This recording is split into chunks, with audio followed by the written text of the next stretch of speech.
Do you think that in general the media reports the news accurately? Not always. They usually do it the way they want it to be seen. No, they twist it up to how they want it. Yes, because usually you have somebody, an eyewitness, that'll tell the story. I believe what I read.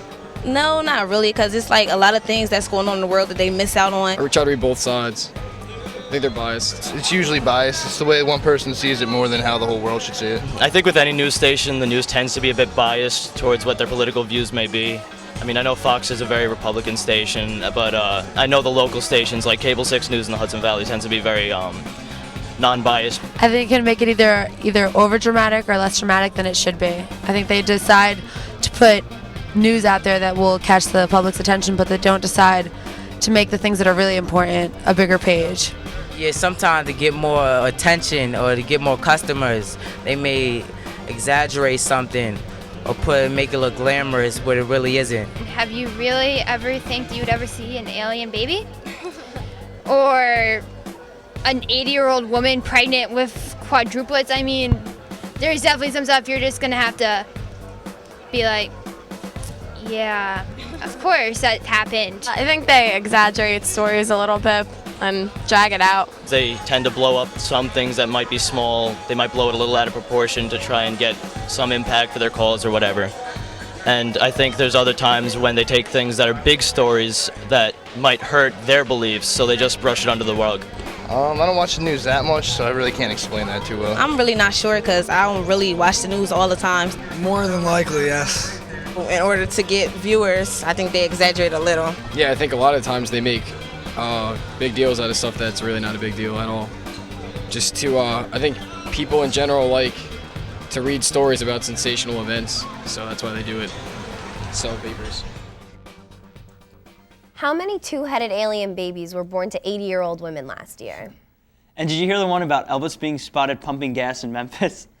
When we're in the supermarket or drugstore, we get accosted by the bizarre claims of tabloid headlines that seem, well, unbelievable.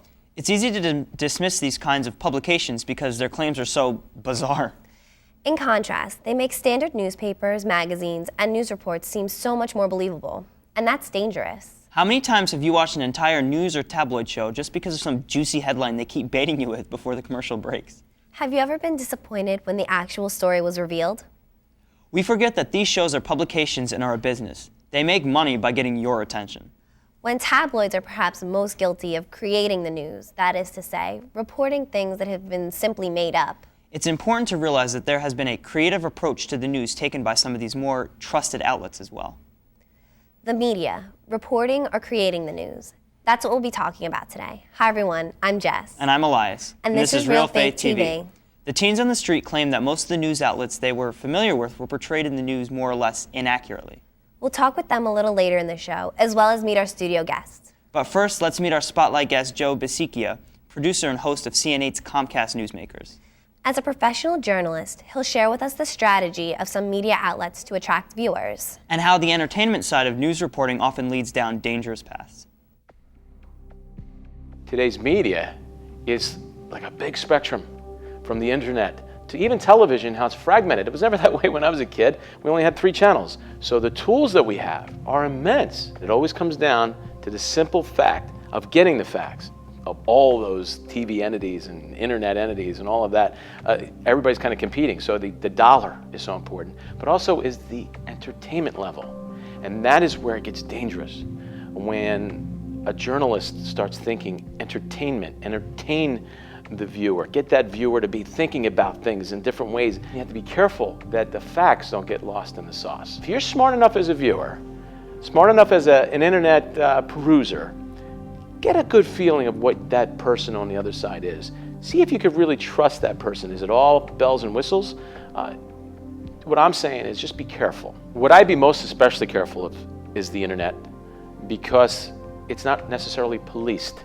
Just by putting something on the wall, figuratively, on the internet, on the web, that doesn't mean it's true. Even in our so-called encyclopedias on the internet, I don't mean to say it in an elitist kind of way because I work in television that it's just the internet. Goodness, no. You even have to be careful with that with television and newsprint. You still have to have the sense of, do I trust everything I'm seeing here? Certain entities may be trying to embellish things, and you need to have that inner compass. It's there. You just have to be able to say, you know what, wait a minute, that doesn't smell right. In the old business, used to say, is it news that's fit enough to wrap a fish in it? Today, you do need to have that stink factor. Does it click in your mind that, wait a minute, I need to know if that's true, or do I believe it hook, line, and sinker? It's kind of funny that he was talking about the internet, because this year I actually had to do an assignment. We had to get current event articles involving car crashes for my driver's ed class. And I printed all my articles off the internet. So I got to class and she was handing the stuff back to us. So I looked at one of my articles and she said it was marked off, like it wasn't usable. And I was like, why doesn't this work? And she's like, this story is not accurate at all. Like, apparently somebody else handed in a story from the newspaper and my story was the same one. It was just completely different and completely exaggerated. So I ended up getting marked down on that assignment. That's so terrible. Let's see what our guests have to say about this topic.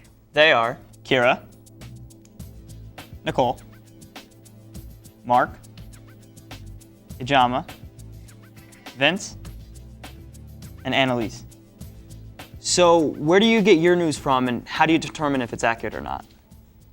I usually get my news from the newspaper because I feel that it's more accurate than the internet or like the news on TV. I typically go to the internet for my news, CNN.com, ABC.com. I'll go to all the news sites. Like from TV, I'll take them on the web though, because it's easier to just read through the paragraphs real quick, and sometimes you don't have the time to sit there for the full hour-long news show. Yeah, I usually just watch the TV because like when I'm getting ready in the morning like, for school or something, I just like will put on the Today Show or Good Morning America or whatever, and I usually watch that. Yeah, I'm the same way in the morning. Like I'm in a rush. I watch the news for a little bit, but usually like at the end of the day, I go online to like Yahoo or AOL and I like read the headings and stuff. Yeah, usually my dad will like yell downstairs at like 5 o'clock, turn on channel 7, watch this. Or, if I'm on the internet, you sign into AOL or something, the news is right there. Right. And I'll be like, yeah, Dad, I've seen it already. Yeah, it's a lot easier to watch it or listen to like the radio than read it, because I know personally I don't have time to like eat breakfast and read, I know what you mean. I'm like one of those people who like, this is gonna sound so bad, but I love the celebrity gossip or whatever. So I hear it like on the radio all the time and I get so excited, but it's just so goofy, you know what I mean? The teens on the street all agreed that the media seemed more interested in making money through exaggerations rather than reporting the facts. Let's go back to them now and see what types of news stories they felt were exaggerated. Let's check it out. A baby having a beard. I actually saw that in a newspaper yesterday when I was with my mom at the store, and I was like, yeah. The whole like Paris Hilton thing. Yeah, they exaggerated that so much. They're making it into such a big deal. If it was a normal person, it wouldn't be that big of a deal. The war, they add things into it, I believe, to get viewers to watch or to get them to believe what they want them to believe. What dangers can there be in believing reports that are not completely true? I just think that if people are being told the wrong stuff, then their opinions that they make about that aren't going to be like good opinions. It could like drive you to believe something that's not true and like change your view on something. Or the truth is stretched. People definitely get biased information, and it makes their political views biased.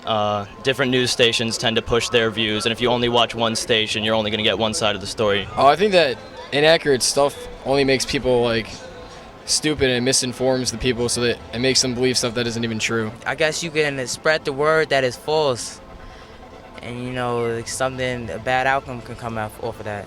It could like probably change like your opinion on certain things, and you may think like something is wrong when it really wasn't like that, just because of what the news said about it. You could have anything from riots that could happen because people hear something on the news that was blown way out of proportion. I mean, anything. There's a whole range of things. You have protests that go on in response to news stories that may have not even really happened the way they were described. There's just lots of really bad things that could come from portraying wrong news. It could lead to people fighting and bad stuff. Everybody has to just speak the truth. You should never lie. It wasn't long ago that reporter Jason Blair of the New York Times was caught fabricating information and plagiarizing stories over the course of several years. The Times called the fraud a black eye on one of the country's most respected newspapers and acknowledged that it damaged the trust that the readers place in the paper as well as the other media outlets. This journalism scandal resulted in Blair's resignation, as well as the resignation of high-ranking editors who rushed to print these fabrications without checking the facts. Next, Joe discusses an instance where a newspaper falsely reported a recall of a politician. And how jumping to conclusions without looking at all the facts damaged the paper's credibility. I read in the past year of a recall beginning of a mayor in a major town. And that was on the front page of the newspaper. Recall begins.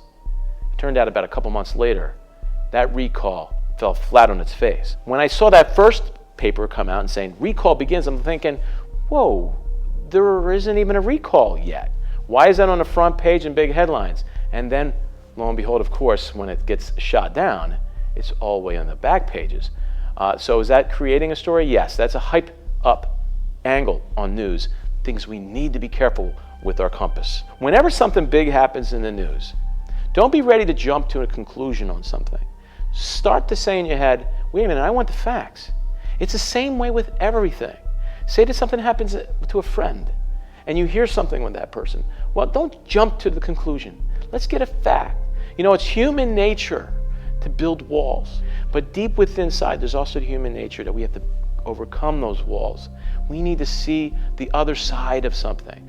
Look, I mean this with all my heart. The devil is a busy dude, okay? The devil can get involved in the media really, really strong. Gets involved in all things beautiful and tries to ruin it.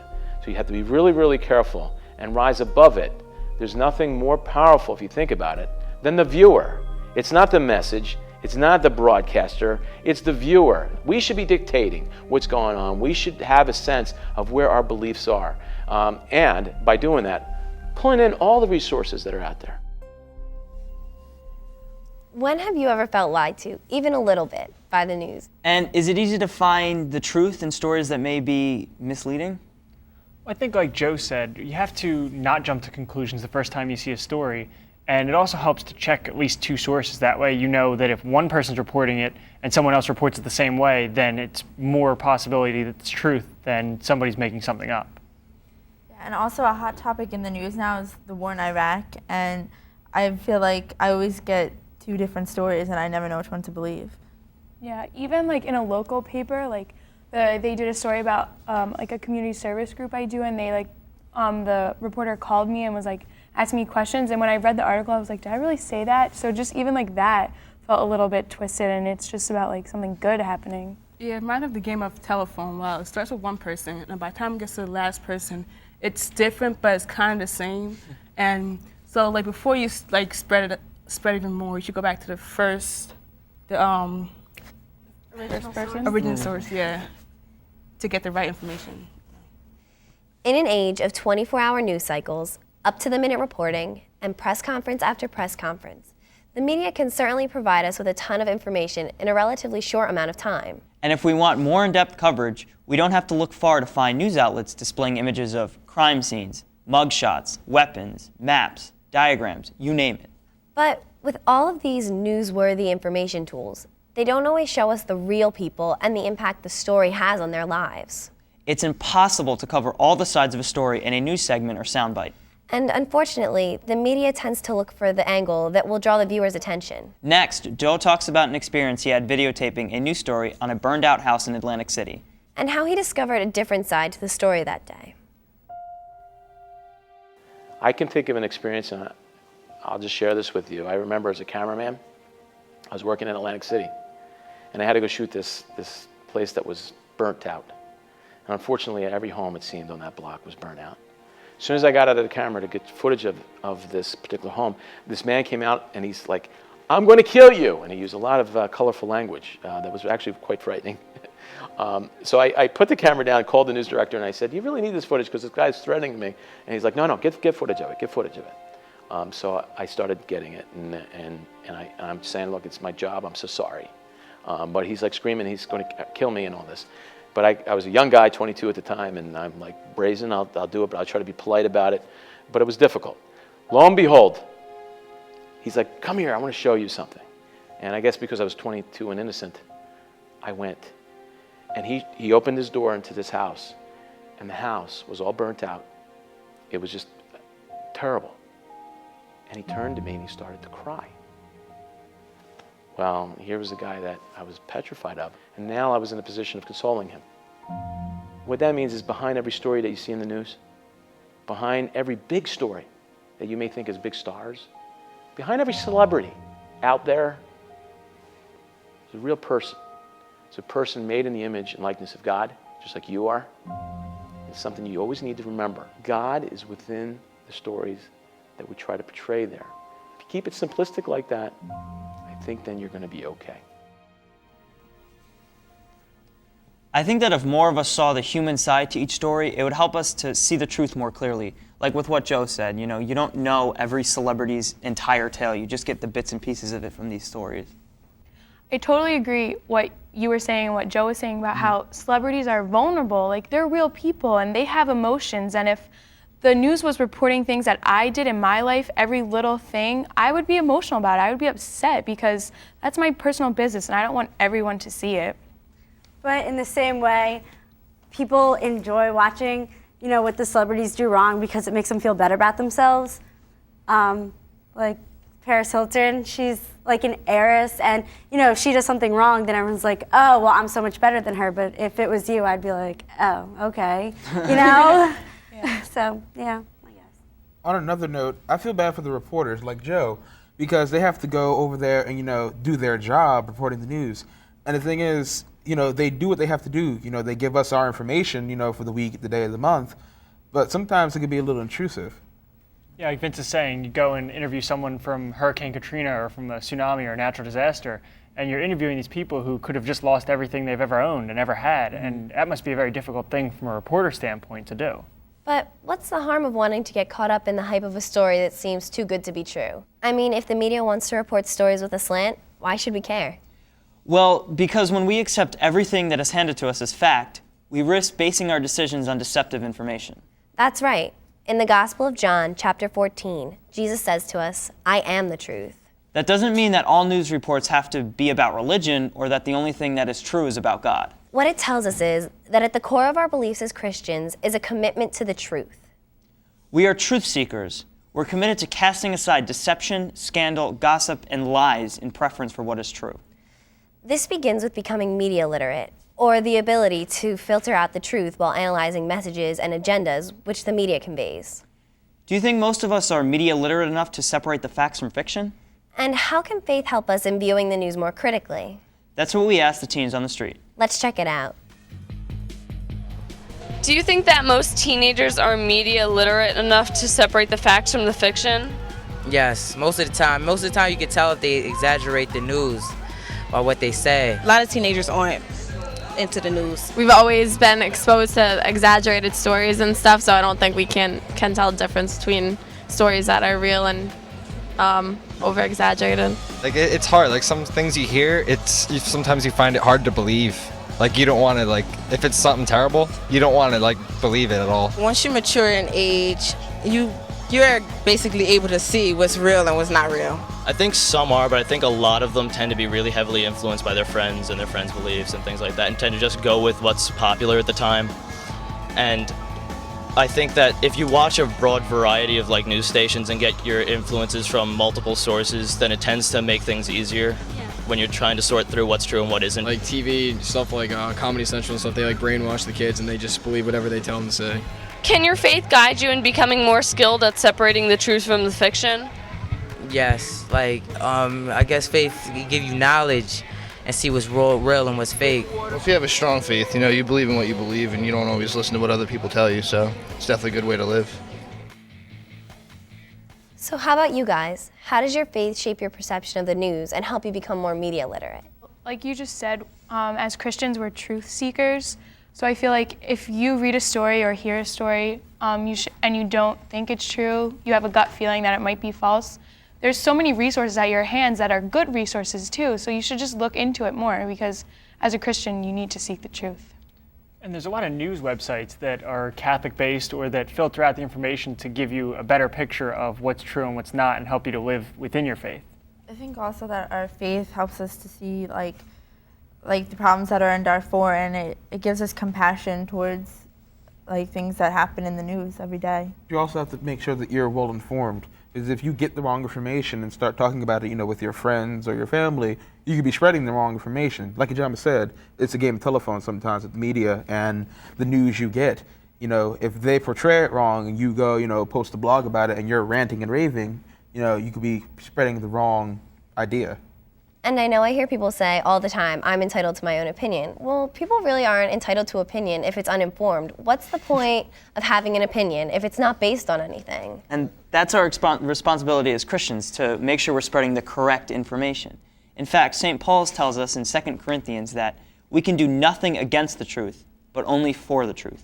This means the whole truth. Part of being a believer in Jesus the truth is acting in the truth in our everyday lives. Next, Joe talks about how he believes that faith is all you need in order to clearly see the truth. Your faith is not something you put on or take off like a jacket, okay? It's got to be something within. I think someone's faith will help you be good at everything. If you have faith, that intimacy of your relationship with God, you have everything else. There's nothing else you need. So you will be able to sense what is true and what is not true out there. You'll have that sense of grace. That's something you really need to hone once you have that relationship with God, that God is your friend, God is with you. God isn't this big giant TV figure like in The Wizard of Oz. If only we'd realize, hey God, how you doing? Hey, help me through this. Hey, by the way, God, that slice of pizza was good this morning. Thank you for it. Everything else falls into place and you'll have the grace to see. But never sell short your values. Don't be succumbed by the message that is bigger than you. If you believe something's wrong, speak up, because there's nothing more powerful than your own voice. That doesn't mean try not to listen. You got to listen to the other side. Try to understand the other side. But don't sell your soul to become part of the mass. And we can see what happens in that regard with what has happened in past history with various genocides, most especially the Holocaust. And when you think about propaganda and what it meant to Hitler and to Joseph Goebbels getting that message out, the whole mass went astray. Now, you could look at that individually and say, well, how come I didn't see that? Because we all have an individual role in that. That's so important to step up against it. I really like what he was saying about God being your friend, you know what I mean? Because that really makes you feel like God is with you all the time, especially when you need to speak out against inaccurate news and things like that. Sometimes that can be really intimidating, like he said, when it's the majority of the people believing something that's not necessarily true. And like you said, your faith doesn't come on and off as like a jacket. You have to always be wearing your faith, and you always have to believe your faith. And that helps you choose the proper news source, because you're not going to just one day say, oh, well, I'm going to trust this news source, and the next day, I believe today, and I'm going to choose this news source. You're always going to be consistent in your truth and in finding the truth. So let me ask you guys, what are some ways that we can voice our opinions or concerns about reporting that we just think is inaccurate? Well, like Jess was saying, you have to stand up to it, and like she was saying, you always need to talk to God and help you through that. That it can be really nerve-wracking if you just have to stand up to a group of people who are all agreed on one opinion, right, and you're just thinking, no, it's not right. You have to be like, God, help me out now. I really need you now. So I think you just saying, no, that's inaccurate. I had a math teacher this past year who was trying to, one lesson we kind of got off topic, and what he was talking about was how we don't really, our generation doesn't take a stand against what's happening. He said when he was a child, or when he was in high school, it was during the Vietnam War, and he had poor vision, so he wasn't going to be sent off. But he said that he constantly sent letters to congressmen, wrote editorials, just constantly trying to do something to correct the lies that were coming out about the war at that time. So I mean, there's so much we can do, and even writing different editorials is that's perfect, because people love reading editorials. You know what I mean? Also, on the editorials note, if you write an editorial to a Congress member or something like that, they have to read it. They have to read every letter that gets sent to them. So even by doing something, just writing your thoughts down and mailing them off, they have to read them.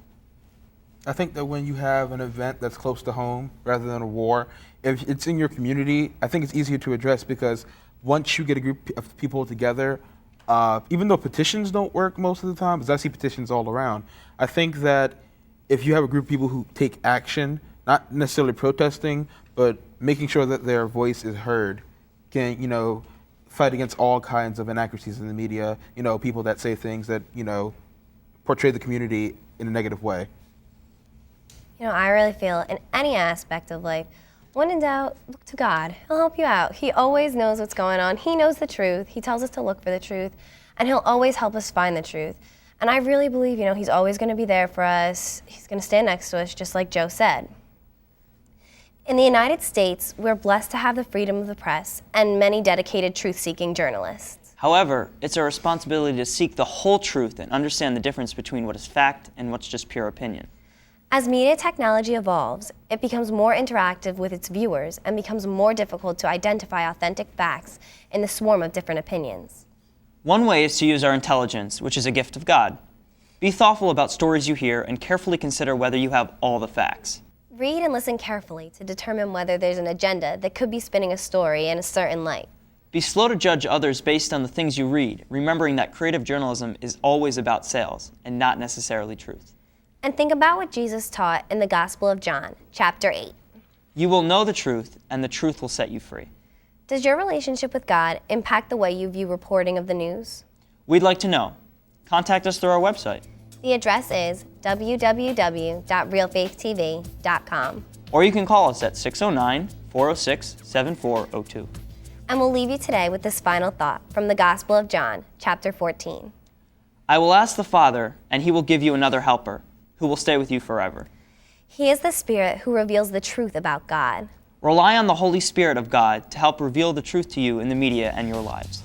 Thanks for watching. We'll see you next time on Real Faith TV. God bless.